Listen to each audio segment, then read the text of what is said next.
And now, it's time for another Dice Tower review with Tom Vasel. I have games ranging from very small, which is most of this shelf behind me, to games that are gigantically huge, and you can use them as shipping containers. But this may be one of the smallest, if not the smallest, game I've ever gotten. Can you see that? There we go. Now it looks big. Iota from Gamewright Games. It's in a tin, and you probably shouldn't drop it also. Iota is a tile placing game, and you're trying to score points by putting cards down that have the same characteristic or different characteristics. One thing is really just bugging me, and that's that I feel like I've seen a game like this before. I really do, and I went through my games list, and I've played so many that it's easy to forget things sometimes. Maybe one of you in the comments can tell me what game I'm thinking of.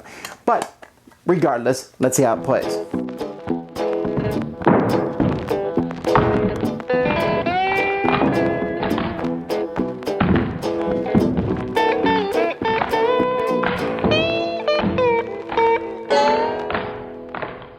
The game is made up of 64 different cards. The cards are one of 4 different colors, yellow, red, green, and blue, which are also, and then there's also a shape, triangle, circle, square, and cross, and then there's also a number, 1, 2, 3, and 4. So you can see that there's a 3 cross 2, there's a blue 2 cross, here is a yellow 2 square. So the way the game works is one of these cards is in the middle of the table. And then everyone has a handful of 4 cards that they're going to be looking at. And on my turn, I have 2 options. I can pass and take some of the cards from my hand and put them on the bottom of the draw pile and draw new ones. I could get rid of none, I suppose, or all of my cards, doesn't matter. Or I can play cards, but when I play cards in a straight line. Now, any card can be played next to another card. Now, what I want you to notice here is the second card that you play determines how that row must be. See, a row can never have more than 4 cards, although you can have columns and rows and branching off each other, but there can never be more than 4. And each row must have either every single thing be different, or all of one thing be the same and everything else be different, or all of 2 things be the same and everything else be different.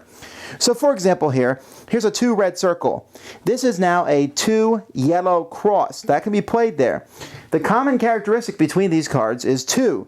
There is no other common characteristic. So that means everything must be different. So for me to continue this row, I would have to play a green triangle 2 or a blue triangle 2.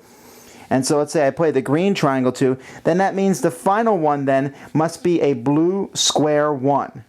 Because that's really the only thing, I'm sorry, a blue square 2. A blue square 2, because they're keeping it. Now, there are a couple wild cards in the deck, and you can play those. Sometimes, I mean, again, here the common thing is now yellow. And it's possible to have more than one common thing, but you have to be careful what you put. Like, I can put this here, because that would be reds. Everything else would be different. Here, there's squares, but everything else would have to be different. And it's possible to do that. Now, when you're placing these, you're going to score points. For every row or column that you put something in, that's legal. And so, like, for example, if I place this one right here, that's a legal play because so far it's all red and everything else is different. And so I would get 4 plus 2 is 6 plus 1 is 7. But the best way to get points is to put the final one in a row or a column, because at that point you will score double points, not just for that row or column, but for everything you played that turn. So if you possibly have played something that will score a ton of points, let's say, for example, I played this here.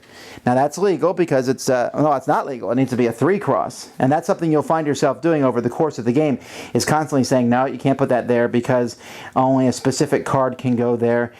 In this instance, only the 3 red cross is really the only card that can finish off that row. And so if you're lucky enough to have it, then you can play it. So if I play the 3 red cross here, every number is different, every shape is different, and all the colors are the same. So that's a legal row. It could also be legal if it was all reds, all ones, but all the shapes were different. Or if it was all 3, you know, there's all 3 things are different too. But if I play this, I have 10 points total, and since I played the 4th card in a row or column, I double that, so I'd get 20 points. But if you can play something, let's say, for example, that there was another square here, and this was here, and it's hard to explain, but if you had different things and I played a couple cards in a row and I finish off, if you finish off 2 rows or columns in the same turn, you will double and then double again for a humongous amount of points. Either way, you're going to keep going until all the cards have been played out. Once all the cards have been played out, you just total up the points, which you have to do with a pen and a separate sheet of paper, and whoever has the most points is the winner. I think they made the game small as a gimmick. I mean, storekeepers aren't going to be happy about this one because it's easy to slip in the pocket, although anybody who's stupid enough to steal is probably not really interested in a game like this anyhow. I mean, I could make it look big, but it's a very small game, comes in a small tin with small cards, and it has kind of allusions to other tile laying games. You know, you might see a bit of similarities to Quirkle and other things. Although, like I said, there's that niggling feel of something of what it feels like something else. However, it's a very thinky game. But the first time you play it, you're going to think, wow, it's dominated by luck. Look at him. He just got 35 points, and I got 3 on my turn. And it will feel like that. But what you realize, and what I realized as games went by, is that, oh, I have to discard. You have to discard a lot to get that hand of cards that just really helps you. You shouldn't be scoring 4, 5, 6 points in a turn. Well, at the end of the game, maybe, because that is, you know, all that's left. But you should be scoring 20, 30, 40, 50, 60 plus points on turns because you're saving up and making the right play at the right time. Discarding cards several turns in a row to be able to make a play that gets you 70 points is better than getting 5 points those same turns. It's an interesting game. People are constantly correcting one another. You put a card there and say, no, you can't put that there. What? Oh, look, there's already a 2 in that. And we're constantly going back and forth, and there's constantly this, what can I play where? You know, best optimal positioning. But it was fun. It was interesting because of that, almost kind of working together. Oh, you can't put that there type aspect. And it's not for everyone. There's no theme, nothing. It's just straight up colors and numbers and shapes, but I found it enjoyable, and I think a lot of people are like it. Look, I can sneak it on my game shelf and no one will even notice. So that's Iota. Thanks so much for watching the Dice Tower videos. Find more great videos and reviews, as well as our top-rated audio podcast at Dicetower.com. You can also find the latest board game news at Dicetowernews.com. I'm Eric Summerer, and you've been watching The Dice Tower. The Dice Tower is sponsored by Fun Again Games, the world's best game source. Fun Again Games has over 5,000 games available. Check them out at funagain.com. Shut the door! That's right. Shut it. Yeah?